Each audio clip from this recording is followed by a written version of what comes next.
In London, England in the year 1915, Shlomo Yaakov Davis was born to Yehuda Aryeh Davis, a local cap maker, and his wife Shoshana. Raised in London's East End neighborhood, Shlomo grew up attending the local Shell Street Public School as well as the Redmonds Road Talmud Torah. Before young Shlomo would leave London to study Torah in Litta, he was groomed for the task by Rav Elia Lapyan, one of the leading Musar authorities of Kelm, studying in Yeshiva Eitz Chaim of London, where Rav Elia served as mashgiach. In 1935, Shlomo was ready. He left his comfortable London lifestyle behind, journeying to Litta to join the hallowed halls of the famed Telshe Yeshiva. There, Shlomo developed a close kesher with his Rebbe, Rav Avram Yitzchak Bloch, from whom he would later receive smicha, in which the Rosh HaYeshiva praised his Talmud for his meticulousness in learning and avodas Hashem. My father, Rav Shlomo, Rav Shlomo Davis, was a very unique and dedicated individual for Telshe Yeshiva. He was born and raised in London, and his Yeshiva sent him to Tels in Europe, and that's where it all came together and started. From City, in Yereim Shlemim, Tels. He wasn't in Europe that long, but as much time as he was there, it definitely made an impact of him, and it started changing his life. He became a Telzer, and Tels became him. He became one with the Yeshiva, everything they stand for, the Kavod HaTorah, the Limud HaTorah, the way they live, it became part of him. 1939, war strikes Europe.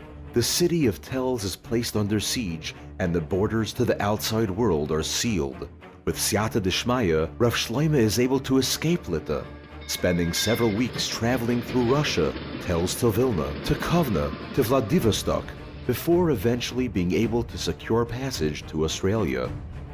Because of his status of being a British citizen, the British government made one last trip out of Europe before the war started, and he was lucky enough to be on that boat.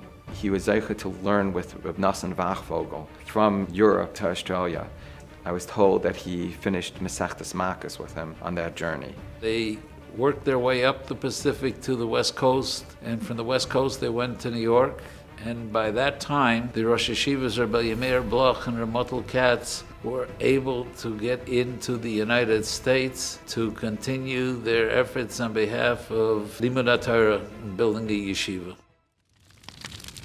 Upon learning of the destruction of the yeshiva in Litta, Rav Elia Meir Bloch and Rav Chaim Mordechai Katz made it their mission to re-establish the glory of Tels in America. At the request of the Rosh HaYeshiva, Rav Shlomo Davis made his way to Cleveland, where he assisted them in the founding of the new yeshiva. He brought the seeds from Europe and planted them in America with the Rosh Hashivas of Rav Meir Bloch, Rav Motel Katz. He knew and he understood what the yeshivas wanted from the yeshiva. He knew he understood what Tels stood for. Once Rav Meir called him, he saw that as his mission, and he saw that he was only going to do that.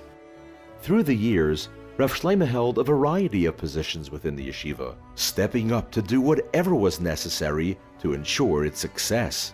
He particularly became known for creating the Tels Alumni Bulletin, which he personally produced on his office typewriter. He was given to be in charge of something. It was taken care of 100%. Whatever the Rosh Hashivas asked him to do, he's here to be 100% subservient to his Rosh Hashivas, to his Rabbeim, and to the yeshiva. He went on to make sure that the high school was run in the most efficient and the most professional manner. He went on to make sure that the office was run in the most professional manner. He made sure the yeshiva kept in touch with its alumni. He went with Rebbe Meir on trips to fundraise for the yeshiva. He was always the ultimate assistant, the ultimate support for the yeshiva at all times. That was my Zeta. His office was in the Fleck Administration Building, everybody remembers it. We'd walk by the office, automatically we'd straighten our tie, even if we wouldn't go into the room, because we knew Rabbi Davis was in the room. It really was just about trying to teach the Bachram and everybody that you represent Klal Yisrael, you represent what a Ben Torah is, you represent what a Yeshiva Bacher is. And if we want to be the Spitz Yeshiva Bacher with the, Tels we have a reputation to upkeep. not only got connected to the Bachrim and to the people in Yeshiva, but he was, for a period of time, he was a Rav in Cleveland, and he was connected to the community of Cleveland itself. He was a Moyel, and he was a Baal Kriya, which even to the end of his days, you started a pasuk any place in the Torah, and he could tell it to you by heart. When we saw Rav Shlomo Davis, we saw a Telshe. We saw what Rabbi Meir and Reb Motel wanted. We saw what Rabbi Yosef Leib and Rabbi Avraham Yitzchak wanted. We saw what Telshe wanted to produce. After marrying Bluma Silver in 1943, Rav Shlomo and his wife had 2 children, a son Yosef and a daughter Devira, now married to Rav Avram Shoshana. When the time came for Rav Shlomo to send Yosef to learn outside of Cleveland, he turned to the newly formed Telshe branch in Chicago, entrusting his chaverim, the Telshe Chicago Rosh HaYeshiva, with his son's future. Yosef immediately felt at home in the yeshiva, forging a bond which lasts until today. Reb Yosef, with his wife Edie, established themselves in Chicago, where together they raised a family dedicated to Torah. Rosh Yeshiva Rabbi Levine once told me, the Levines and Davises are one family. Telshe is what connected us, and we're lucky. We're lucky that we could be part of such a family. The Davis family has always been from the closest friends of Telshe Yeshiva, and on a personal level, Reb Yosef and his wife, Mrs. Edie Davis, my parents always consider them as some of their closest friends. Reb Yosef's involvement in Yeshiva is many, many years. He was chairman of the board. Many, many years he was totally involved and always interested in what he could do for the Yeshiva.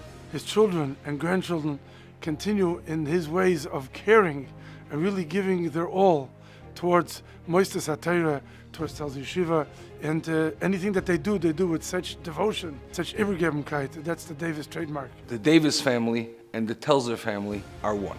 I'm sure that the sense of achrayus that we have, we may be known for, is coming from the sense of achrayus that my Zayda had to Telshe and to the Rosh Yeshivas.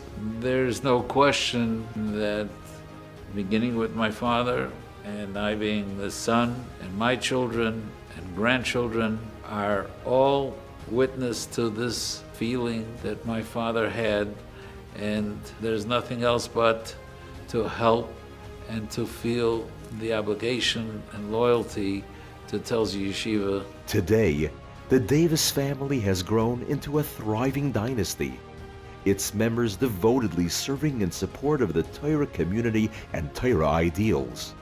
The seeds planted by their patriarch 100 years ago lives on ever strong in the Eitz Chaim of Telshe, the legacy of Rav Shlomo Davis.